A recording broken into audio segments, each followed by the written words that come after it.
Welcome to Astro Chat with Anne Sundell, Kimberly Williams, and Monica Anna. We are three professional astrologers living in three separate countries, coming together every new and full moon to share our 3 points of view on astrology. Whether you enjoy deep dives into the current transits or you are just beginning to learn about astrology for the first time, there is a place for you here. All that is required is an appreciation for astrology, along with respect for the various traditions within it. So grab a mug of coffee, your favorite cup of tea, or any other beverage of your choice, and join us for a chat on the astrology of the next 2 weeks. Another Astro Chat, and yay, the three of us are together at the same time. I'm so happy. I'm so happy. We are here to talk about the upcoming full moon / eclipse / supermoon, which will be at 25 degrees of Pisces here in Central Time Zone, USA. That's going to be the night of the 17th of September. It's at 9:34 p.m. here, and then across the pond, it'll be in the morning of the 18th, around 3:34 a.m. in England, 5:34 a.m. over in Finland. So convert that to your time zone, wherever you're at, because we're going to be diving in. But first, it's been a while since the three of us are together. And you were recently at the Astrological Association conference. So what can you tell us about that?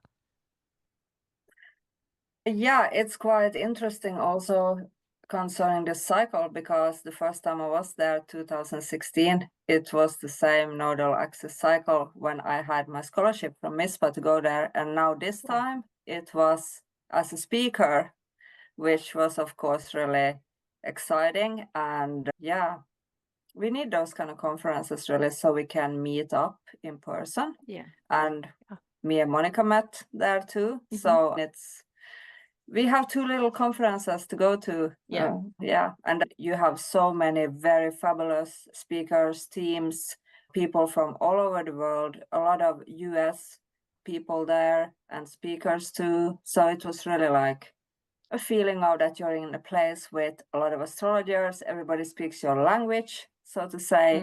And it's just a lot of information to take in. So I'm happy that you can go and look at these webinars later, because it's not possible to have everything at that place. But what do you think, Monica? Thank you for bringing up that we met at the conference. So we met, actually, me and you, we met for the first time in person in 2016 at the conference, because we've met obviously through Miss Pascal. And Kimberly, we've met with you in person, and me for the first time with you at the UAC 2018 conference.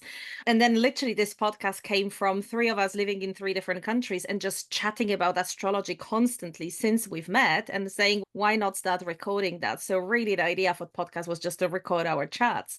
And actually, the conversation around community came up quite a few times. I remember saying to a few people during the conference at the end of just this one, that it feels like you're walking into Harry Potter convention. It feels magical, and people speak your language, and everything that is, so to speak, perceived as weird and a bit odd and crazy in a society and pushed a little bit to the outskirts, in there, it's celebrated, which is amazing. So yeah, it just feels like we're going to the Hogwarts, and we have all the fabulous tutors coming from all over the world to giving lectures.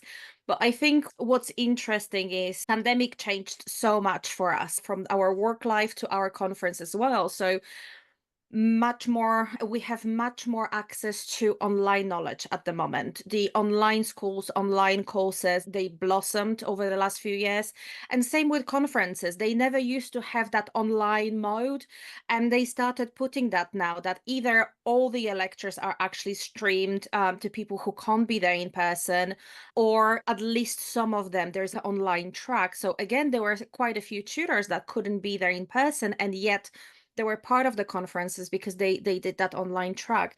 And there was a lot of conversation that I had with quite a few people around, conference is not just about learning. If I wanted to learn, I could stay at home and watch the video from the comfort of my own home. But conferences is so much more than just lectures. It's the moment when you leave the lecture and start talking to someone about the tutor, about how they presented, about what they presented, what fascinated you, what kind of sparked maybe new interest, and the connections you make, like the two that's sitting here with me in this online world. I mean, they can be there and carry past that that 2 or 3 day event. Yeah, I've made quite a few new connections, which I'm really excited about. And it was a breath of fresh air to be there. I haven't been to one in a while, so it was lovely to step into that world again and remind myself about the beauty of this community and the fun. And actually, this conference just felt fun. It had something to do with the Leo moon that we had during the conference. It was more Yeah. like relaxed and Yes. let's have fun. People were dancing. It was the masquerade stuff, and we're actually letting loose a bit more, I think. Yeah. It's nice to see people you read books of just hitting the floor. I thought that was kind of fun. Yeah. Yeah. Yeah, and just general between attendance, we just had fun and nice banter as well. So no, it was lovely. I really enjoyed it. I loved seeing the photos you posted, Monica, of the two of you together. And I have to admit, I was a little envious that I wasn't there with you, but I was so glad the two of you were enjoying yourselves and for you to be able to be presenting there. And I'm assuming that for those who are curious, if it's not already up on their website, it should be soon, about how to purchase the audios for anyone who's interested in hearing your lecture. And I just also want to put out there that I believe you told me, Anne, your book will be out in Swedish. The book you already have in Finnish will be out in Swedish pretty soon.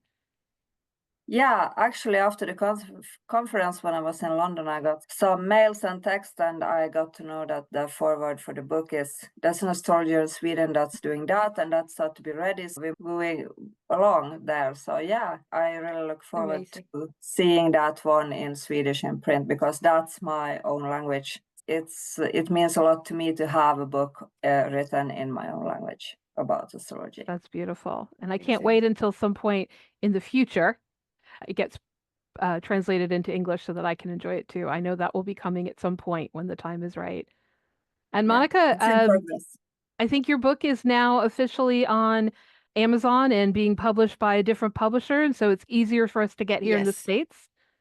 Yes, actually, the contract changed from the UK publisher to US publishers. The imprint of Barnes and Noble, called Sterling Ethos, took over the book, and they actually created a second print. So there was a second print run earlier this year, and the book is actually available, all over US, from what I'm hearing from people. So really excited about that as well. I'm not promoting it as much as I could, and I think that's something that I've addressed in a conference with few people. I think there's something about that Scorpio rising for me, and fearing that stepping into that spotlight, so to speak. But it is something that I'm really happy with, and I was just actually looking into it as we were preparing for our Pisces. Like, let me see what I actually wrote. So yeah, so that was fun. But yeah, it is available actually all over US, and I think in Canada as well. Awesome. So I'm really glad that I've been enjoying using it so much. Thank you. Yeah, surprisingly, I never actually thought about astrologers when I wrote that book. I really wanted to make the astrology practical for people who just stepping into and try to play with the archetypes. But I had heard from few astrologers, friends, that actually it made them think differently, or it made them approach the new moon and full moon slightly differently. So it was lovely surprise, I have to say, to hear from my peers, from my colleagues, that actually something that I felt was pretty fundamental, pretty kind of basic and simple, as a little first stepping stone to astrology, that they actually really enjoyed it too. So thank you, Kimberly, for saying that. All right, let's dive in and start unpacking. We have a full moon in Pisces. It's an eclipse. So Monica, you want to kick us off by starting about just that lunar energy before we look at everything else that's happening there? So we have a full moon in dreamy Pisces, in dreamy, mystical, magical, slightly out there Pisces. And the full moon is always about peak of the cycle. It's about bringing that energy to a culmination before it then starts waning. So anything with Pisces, our themes around Piscean archetypes are all about being in those collective waters, and however you want to understand that, it's being in those dreams, in collective energy, in feeling the good, the bad, and ugly.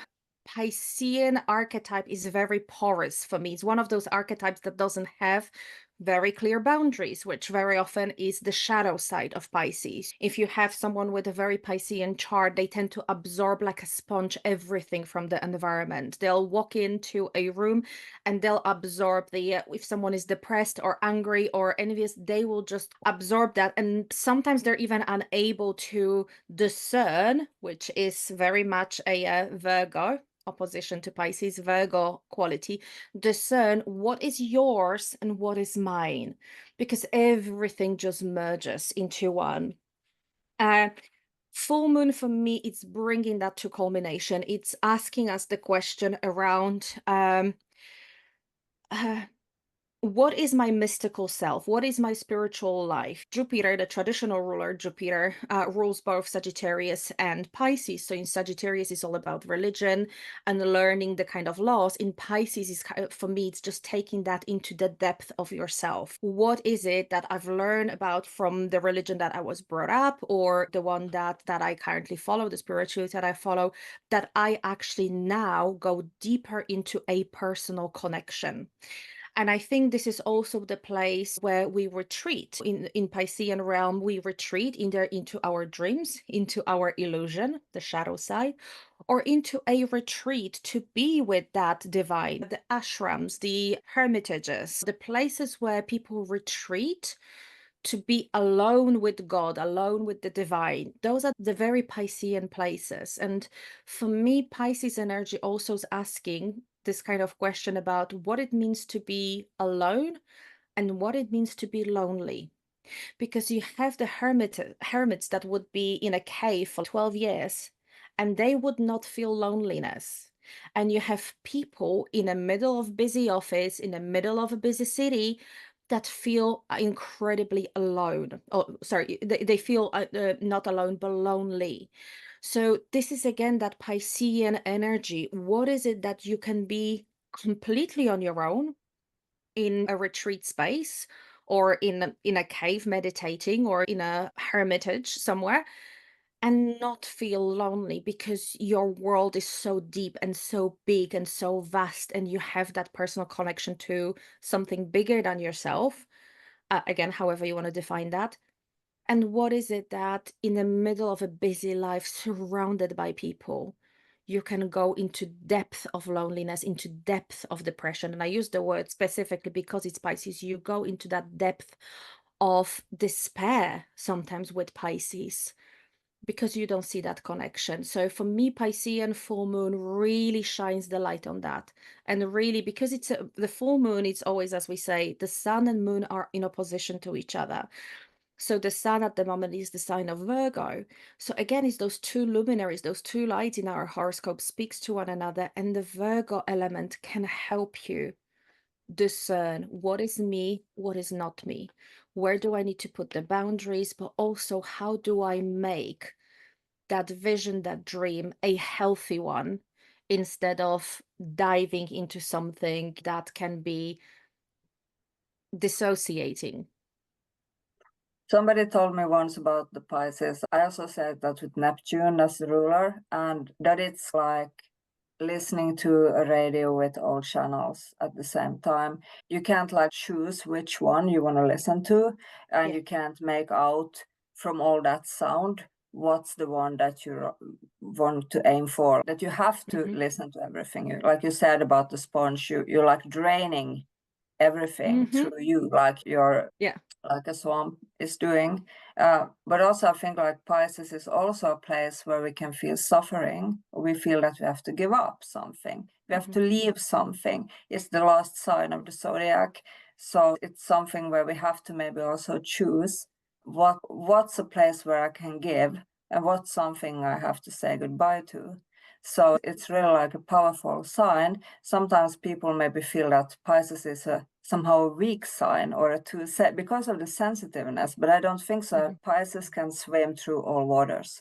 They're still swimming. They can change with the environment. to become what they need to be. So it's a very strong sign.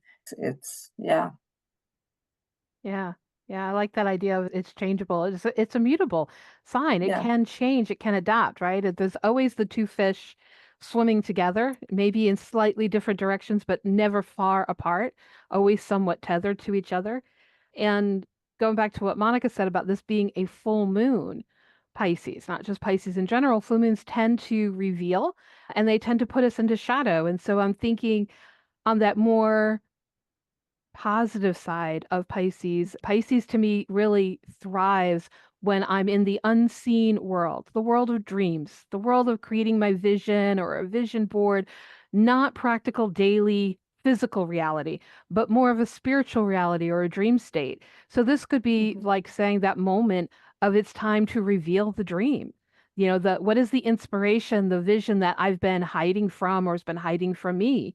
That could be really positive. On the other side here, we could really get caught up with illusion and delusion and escape and fantasy and pedestal building. Do I have myself on a pedestal? Do I have others? Am I not stepping into my light because I'm afraid I won't be the ideal?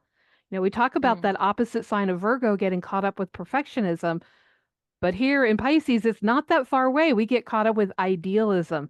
And if things can't be the full ideal, the utopia, then I don't want any of it, right? Can often be that emotional response we have. So, I'm just thinking that due to the fact that it's an eclipse, which can bring change, due to the fact that it's Pisces, due to the fact it's a full moon, I'm thinking there's going to be a lot of swimming in perhaps very confused and inspired waters. And we may not really know what the energy of this eclipse is bringing forward for each of us until we're on the other side. Yeah.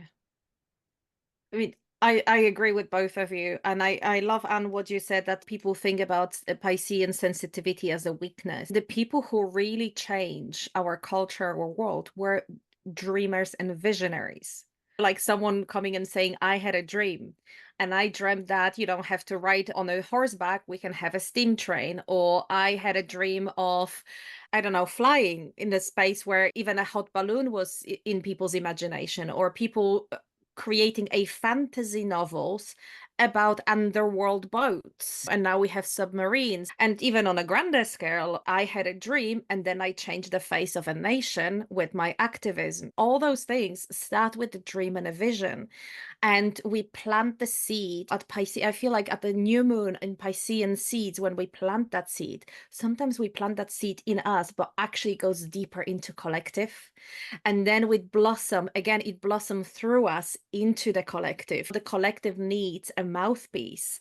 And sometimes that Piscean dream is that mouthpiece of the collective, whether it's through music. Very often we can hear the zeitgeist, we can hear the energy of the collective in music, in art. You can see what's coming through, whether through art. Around the Second World War, you could see that art is having a different tone.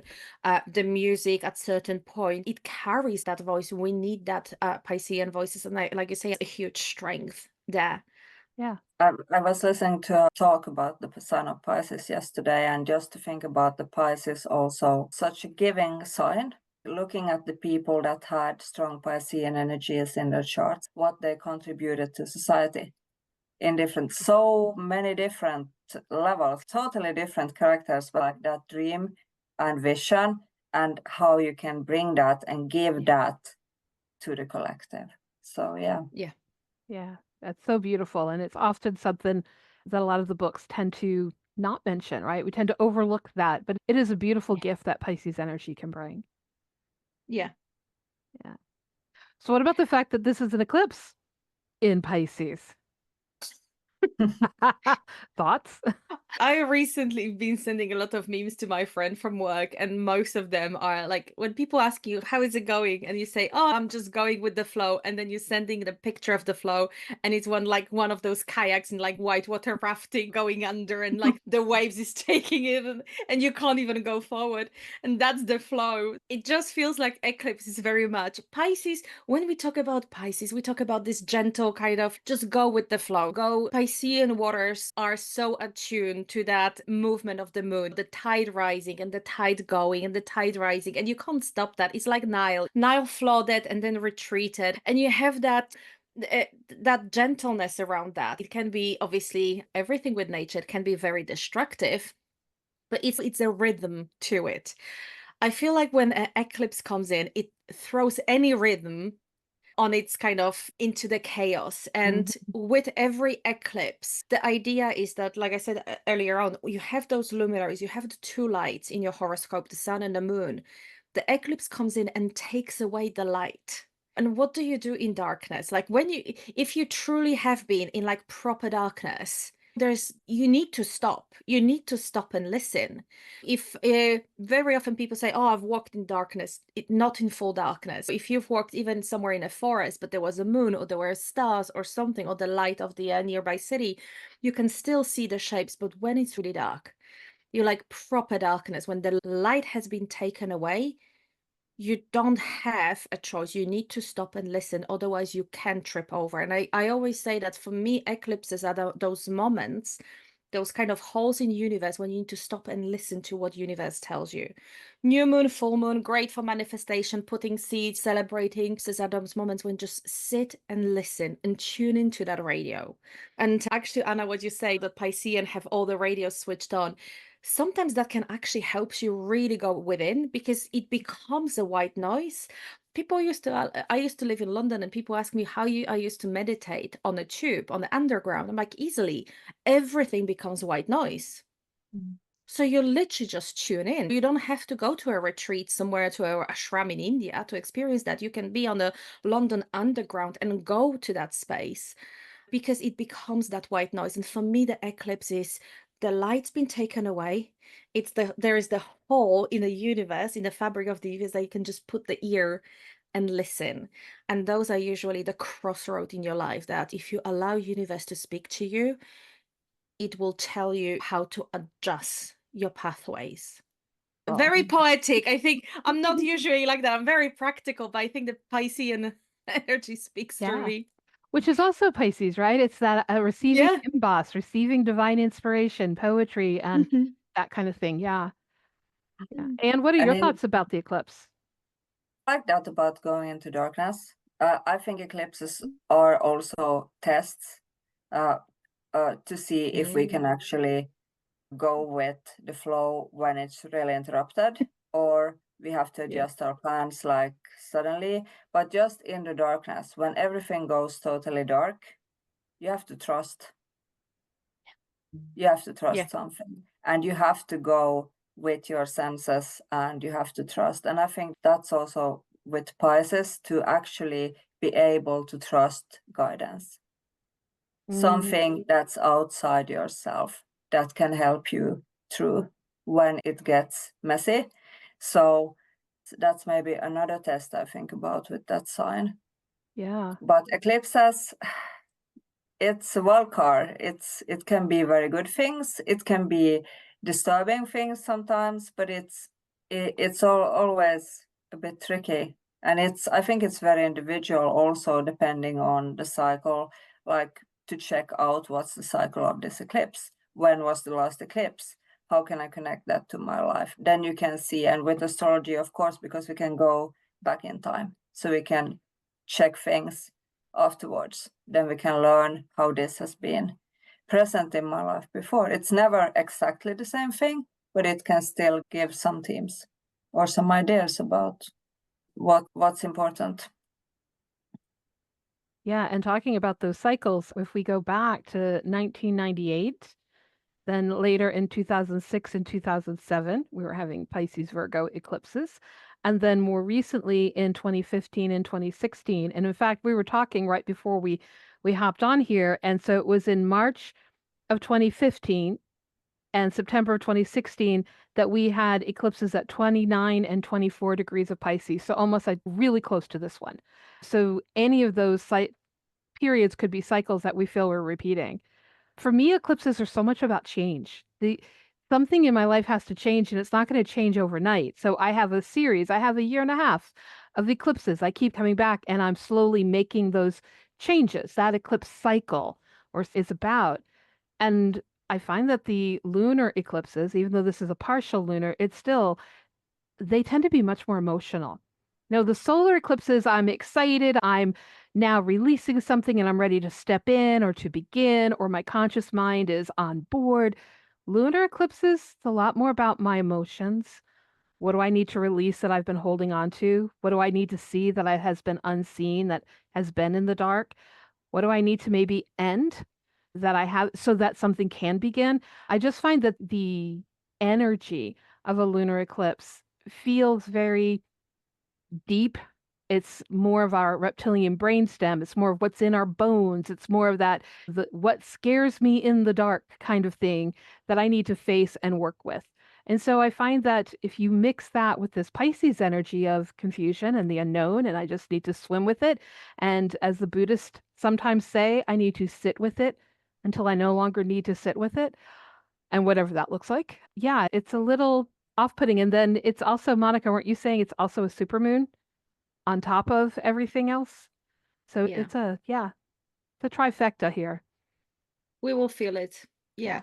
And also, just to mention, this is the first of the series of Piscean and Virgo eclipses that we're going into. So the nodal axis, the eclipses happen when the full moon or new moon happens close to one of the nodes, the south node or the north node. And the nodes are still in Aries Libra. They're still there. They're going to go into Pisces and Virgo soon, but they're still in another sign. So this is like a little taster of what the next 2.5 years will be about. What that, like you say, Kimberly, they are about change. And nodal axis, when it moves through the sign for the 2.5 years, it really signifies a change there. So I would look for, what is it? Where in your chart is that Pisces Virgo axis? And what kind of taster, what kind of trailer, what kind of preview you are getting before the nodes move into that sign for the next 2 years? Yeah, I agree. And when, like you said, when the nodes haven't quite moved into that sign yet, I agree. It's like a taster. For me, I always say it's the trailer. It's not the full movie yet, but we're getting the trailer. Yeah. Go get your popcorn, get settled in and situated because it's about to start, but we're getting that warm up for it. Yeah. Yeah. And you know what? Sometimes the trailers, you get everything there. They're so done that actually the whole movie is in that trailer. So the only thing you do with the movie, you're just filling the gaps. And same with the eclipses. What happens at that eclipse will then unfold in the next 6 months. So we also say that don't look at that 18th September. You feel eclipse either side, usually a few months in. I would say you probably feel that eclipse coming a couple of months before and then at least 6 months after. So it's that change that happens, not going to, sometimes it is significant and straight away, like you just grabbing your stuff, moving away and just jumping on a plane, maybe.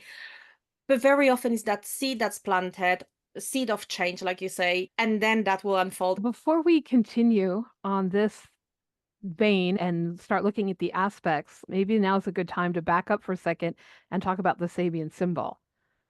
I know we normally start off with that, but there's just so much to dive into with this one. And you want to lead us with or remind us what the Sabian symbol is for this moon? Yes, this moon is 2540 in Pisces, so I'm going to round up to Sabian symbol at 26 degrees. And this is also like, in a Piscean way, a bit like confusing, because the Sabian symbol goes watching the very thin moon crescent appearing at sunset. Different people realize that the time has come to go ahead with their different projects. And I realize somehow I feel that this moon can also be connected to this symbol, connected to the creativity of Pisces, and to actually show what you got, show them what you got. It's like service sign too. It's like a giving sign.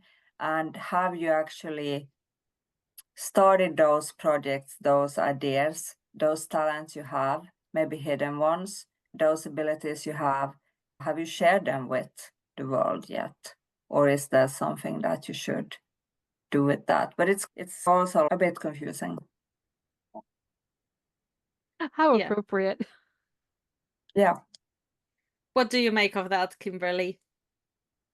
The thing that stood out for me the most was the fact that it's happening at sunset. That was added into the description.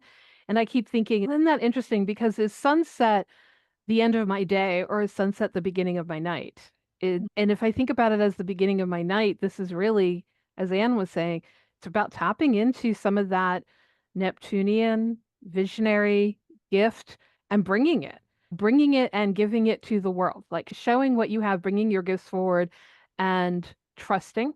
I think one of y'all mentioned that earlier, trusting our spirit, trusting our soul, trusting that we have something to put out there. It's kind of what resonates with me the first time I heard it. What about for you, Monica?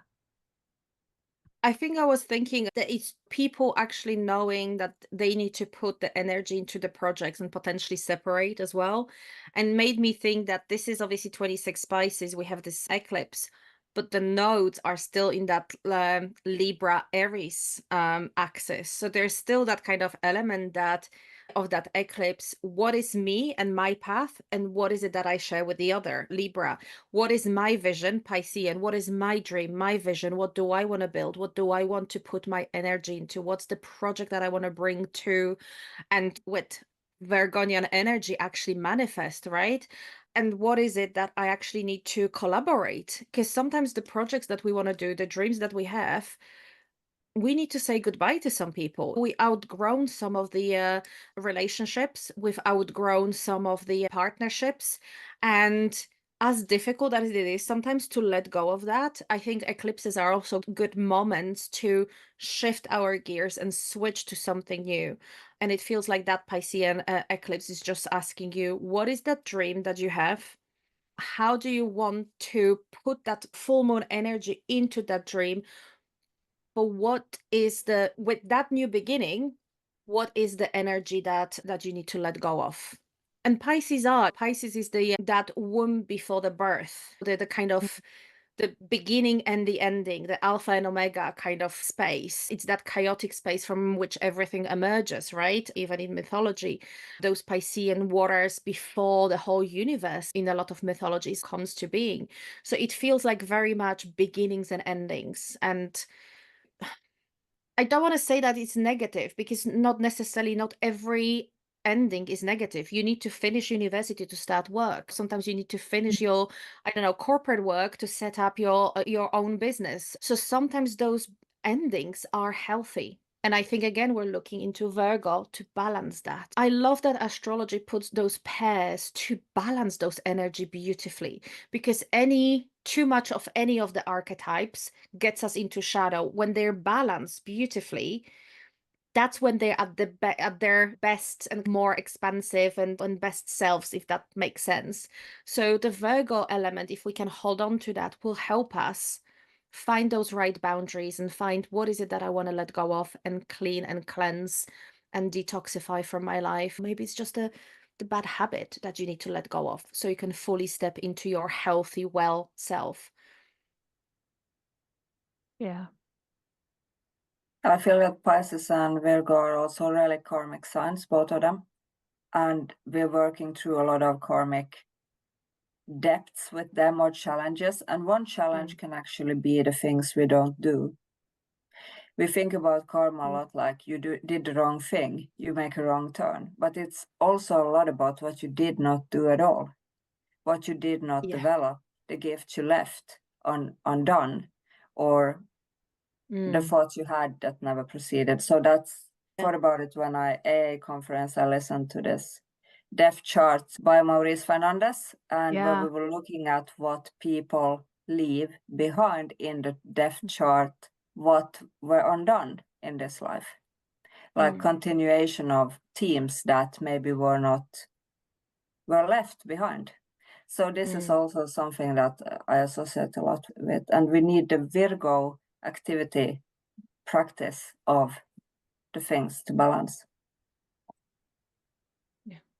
All right, let's pull up our charts and start unpacking some of the aspects that we see going on here. Give me a second. All right, so here's our lovely chart. And as Monica likes to call it, here's our soup. As I call it, here's our bubbling cauldron. And I'm not sure what you call it. Where do we want to start, guys? There's a lot to unpack. Where do you want to start off? Somebody jump in. There is so much to uncover, I think, here. everything is connected and just feels a little bit like either like Ariadne, you just get the what do you call this, that little thread, you're going into the middle of a Minotaur labyrinth with that eclipse, but you're holding on to that thread, and when you're going through it, you can see how everything is connected with each other.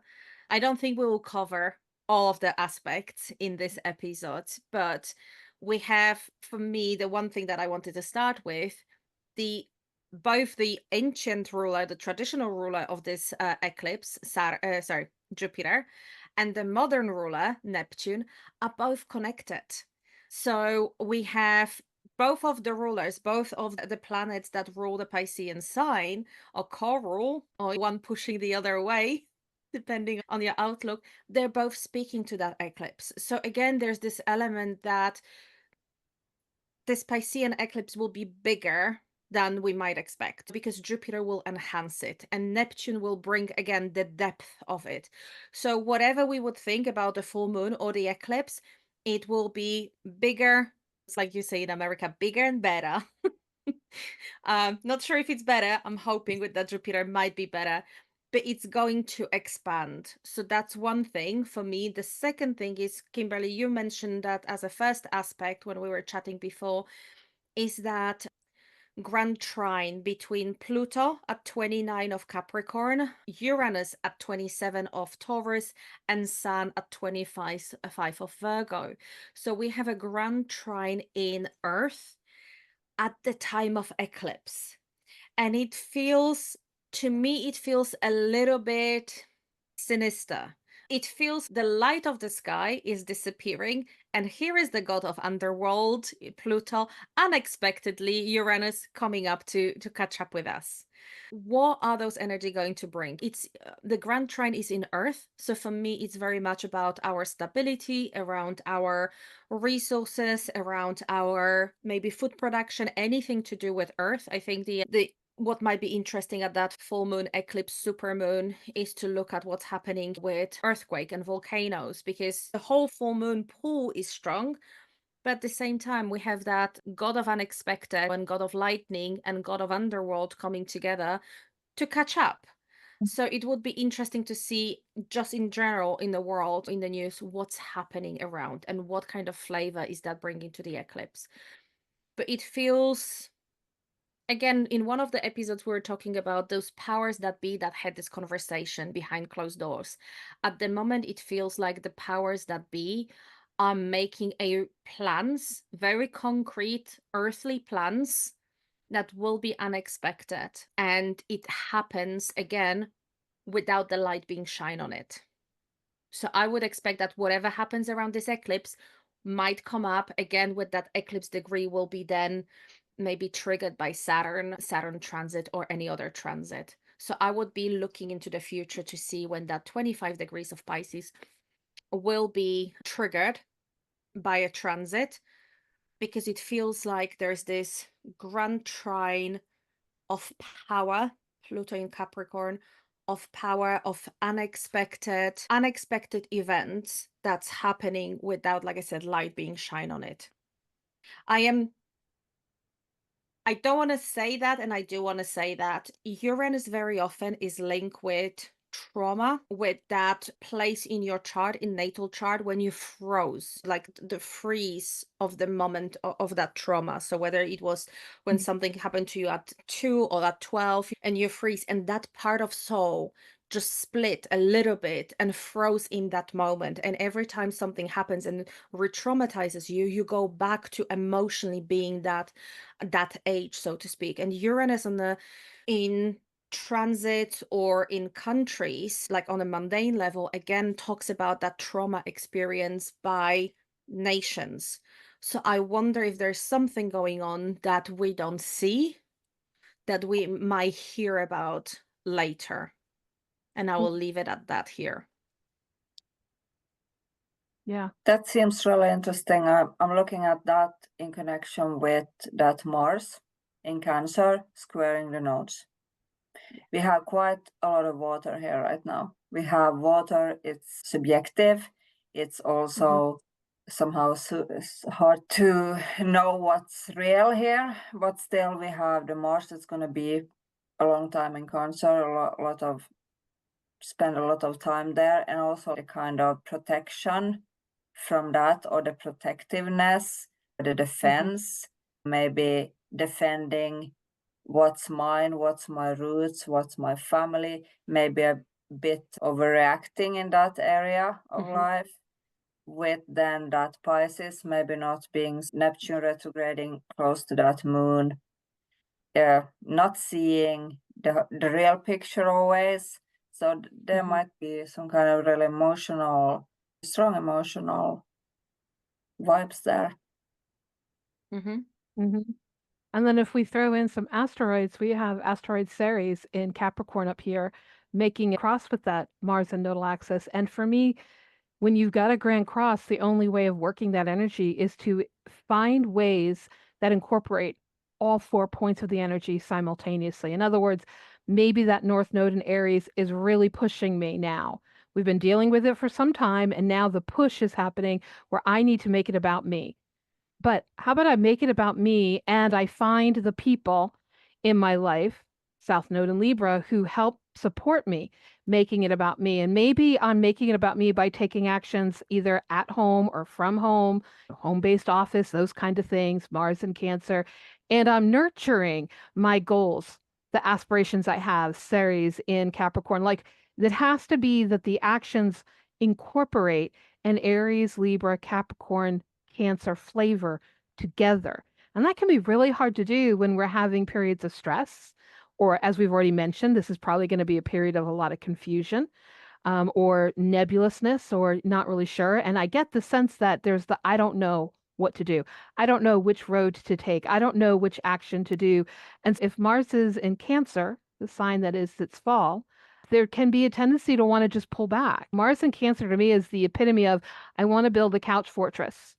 So this could be saying, I'm going to hang on the sofa and I'm going to binge watch and I'm going to escape rather than facing what is coming up for me to step into. So I think really being aware of when we're avoiding or procrastinating or not taking the action we need to take could be a big key in actually seeing where we're caught up with illusion, delusion, all that stuff we already mentioned.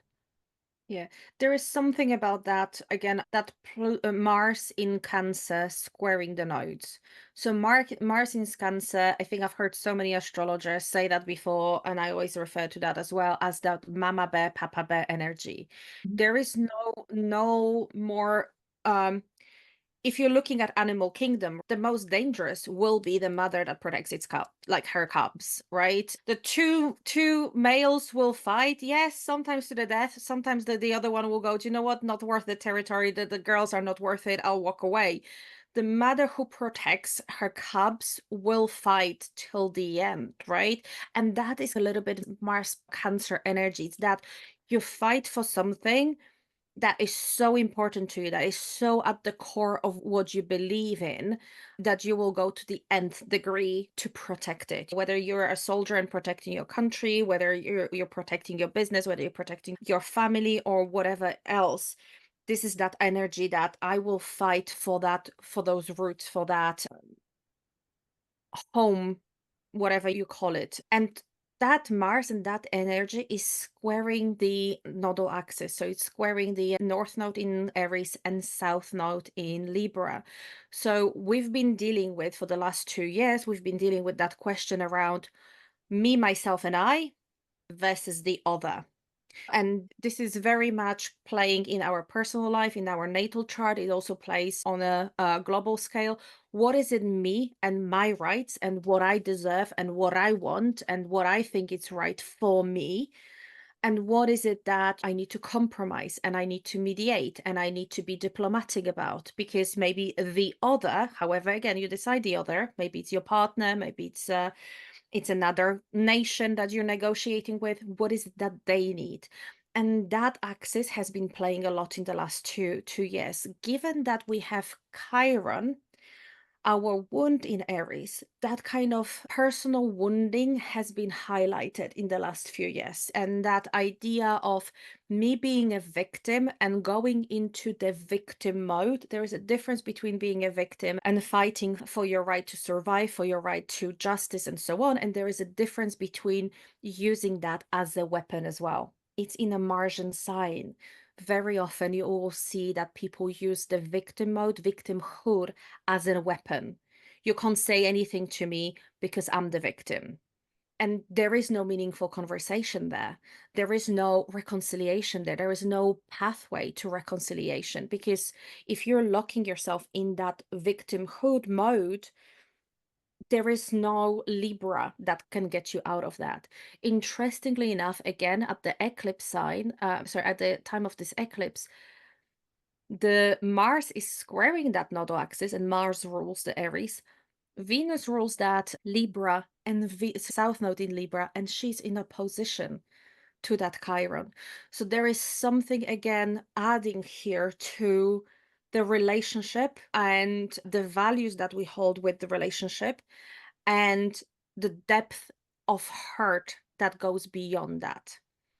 And I think very often we see Libra sometimes maybe as ineffective, or they're trying to balance two things, and you don't go into mediation is difficult because you can't go too extreme with any of that. But I feel the key to Libra is to understand both extremes. And very often in Libra's lives, you'll have those extremes coming through because you need to understand extreme to be able to find the balance. But you have to be able to find the balance, and that's not easy when people locking themselves, people or nations or corporate, you just put whatever you want here. When we lock ourselves in that victimhood, there is no conversation. And how do you bring that Libra and that mindful mediation energy if you completely lock in me, myself, and I? And the martyrhood, yeah, with Pisces too, like that victim martyr. Yeah. Absolutely. I like what you say about that can be used as a weapon. The power undering, also the passive aggressiveness with that Mars in Cancer. Passive aggressiveness can be really strong. And not only that, but our unconscious family dynamics, the things that we've learned through the family unit about taking action or not taking action, about asserting ourselves or not asserting, about sharing what makes us angry or irritated or holding it back. Whatever we've learned around those very Mars type themes, with it being in Cancer, could be saying that this is a great time to really be revealing and seeing for ourselves, like where we're repeating patterns that maybe we want to be breaking. Mm-hmm. And this goes way back with Ceres in the game. Ceres is so old. It's the basic patterns we have that we might even understand or recognize. Yeah. Yeah. I also wanted to just say one more thing about that grand trine that you mentioned, Monika. So that Sun trine Pluto, trine Uranus, lovely grand trine energy. What's interesting to me is that both Pluto and Uranus are making a sextile to Neptune. Neptune is like the key to opening this up. And so I think there's something about embracing Neptune where and when appropriate in our lives. In other words, recognizing that I need to allow the dream to maybe be guiding me in some way, that I have to put a certain amount of trust into it, accepting the sudden, unexpected changes of Uranus as a sign that maybe the universe is moving me, that it's synchronicity, moving me where, embracing this Pluto's last foray, as we mentioned when we were talking 2 weeks ago, mentioning this idea that Pluto's last foray through Capricorn, like, what do I need to uncover? What is still buried or hidden about my aspirations, my goals, my career, what I want to be doing? Maybe this is the time to let our spiritual side uncover some of this. And that might be the key to opening up and getting this grand trine working in a way that feels positive, as opposed to that kind of scary, what's being happening behind closed doors kind of energy. Because I think both are quite possible. From the Astro Conference, I want to say from the Astro Conference, I've learned from one of the astrologers who is here that Ceres also can depict our attachment style. Ooh. Yeah, and this is just so basic things, automatic behaviors that can be triggered from that. It's very hard to see that objectively. it's maybe impossible if you not really check that for yourself. But it's interesting, isn't it, that attachment style is opposing that Mars that just want to cut and stab and just fight for things, and also is squaring that me, myself, and I versus me and others. What is it that I need and I want, and I need to put a clear boundaries around myself? And what is it that I live in society, I need to compromise. I need to take other people's feelings or dreams or things into consideration and not just walk all over them. So it's interesting that we have Ceres in part of this conversation as well. That's fascinating. Also, given that Pluto is involved in this conversation with that grand trine, and Ceres obviously was trying to save her daughter from Pluto, I would expect that there will be, again, at that eclipse and around this time, there will be a lot of things coming up potentially around traumatic, excuse my language, maybe I should do the beep, but traumatic shit that happens when we don't see things, when we don't know, or when we don't want to know. Eclipse, I'm looking in a different direction. I don't want to know. I want that eclipsed. And Ceres will be there with opposing that Mars, fighting for visibility, fighting for bringing that into the light of consciousness, I think. Mars is also very much associated with severing, that cutting energy. And so this could be saying that if in childhood, going back to what Anne said about Ceres there, if we didn't form healthy attachments, if we have some kind of trauma from going back to attachment theory, if we have some kind of trauma from early childhood, this could be a great time for some healing around that. But also, if there's been some kind of dysfunctional, toxic family issues where lack of boundaries or over involvement, like this could also be the time to sever what's happening with those dynamics as well, so that North Node and Aries, have the freedom to move forward with my life and not be entangled in repeating the story that's been going on. Yeah. I guess the shadow of this full moon is going into the dissociation with the full moon in Pisces and eclipse in Pisces and Neptune in Pisces. It's that dissociation and going into the fantasy world and using maybe the things that take you away from reality, whether again it's alcohol, drugs, whatever is your route. That might be the way as well. Venus opposing that Chiron. There is something about that wound around us, like me and relationships. Am I worthy? Am I enough? Piscean can be very much a martyr and a victim in itself. Victimhood as a theme and archetype is also linked to Pisces. This, I'm not good enough. And again, sometimes it's actually a genuine kind of, how to say, feeling. It's a genuine trauma that we're dealing with. And sometimes it's like we're using that again as a weapon or as escapism. And Chiron and Pisces talking about that. What is it that you have relationship, that you have the love, the beauty, the desires of other people, and where is it that your wound and your hurt on that ego level, that very kind of Aries, me and I level, prevents you from seeing that. Again, for me, the whole eclipse feels a little bit like we are not seeing clearly the whole picture yet. And if we're going to get pulled into that Chiron hurt or that Piscean hurt, we can just stay there and wallow in that kind of self-pity. So I think we need to grab into the positive maybe side and actually get that Uranus, Pluto, Sun trine to empower us, work with that grounding effect and finding your own power and your own breakthrough with Uranus. I want to have a positive spin because otherwise... Other one, maybe look to Saturn opposing Mercury and get really real about stuff and go into the details with everything and look at that point. Thank you. Yes, good point. That can be a positive aspect, actually helping and supporting this.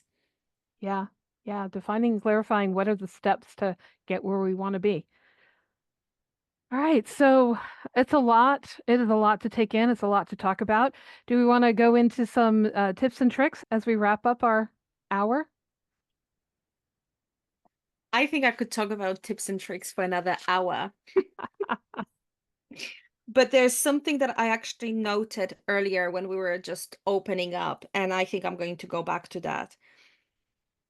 Again, it's an eclipse. So personally, I don't recommend any manifestations, not because they don't work, but because, again, this is your opportunity not to, again, sorry, it's very human and very, I want something, right? I want to manifest. It's my dreams.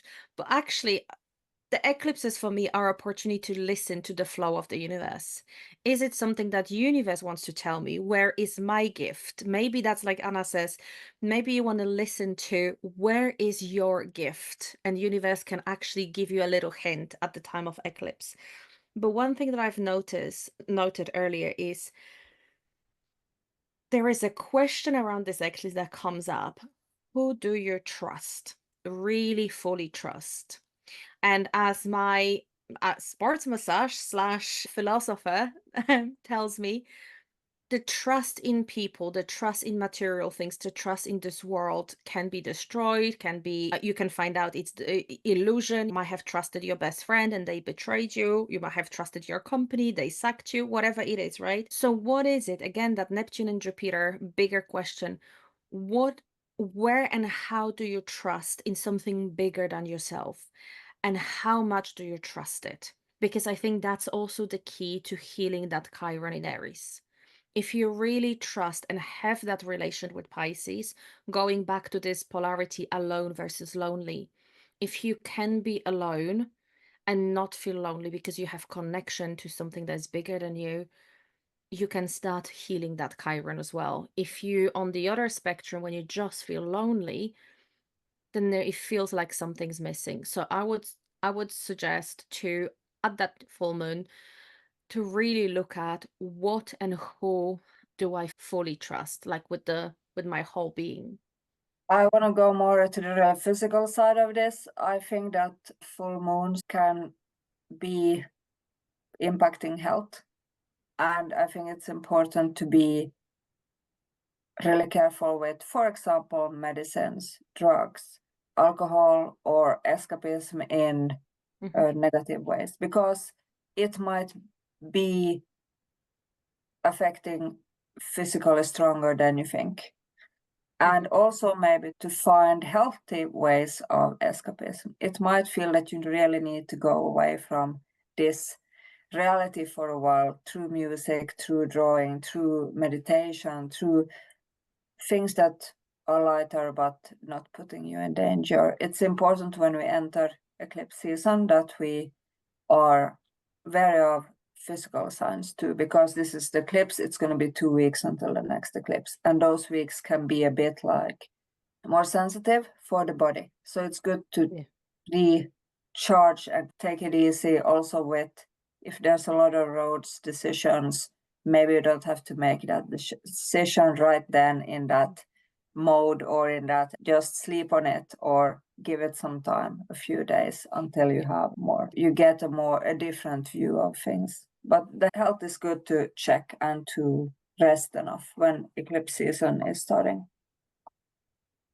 Good point. Good reminder. I have two. So one is for the linear side of my mind, is looking at those dates we mentioned of when have we had the Pisces Virgo eclipses before, and thinking specifically about those series of years. What do I still need to heal?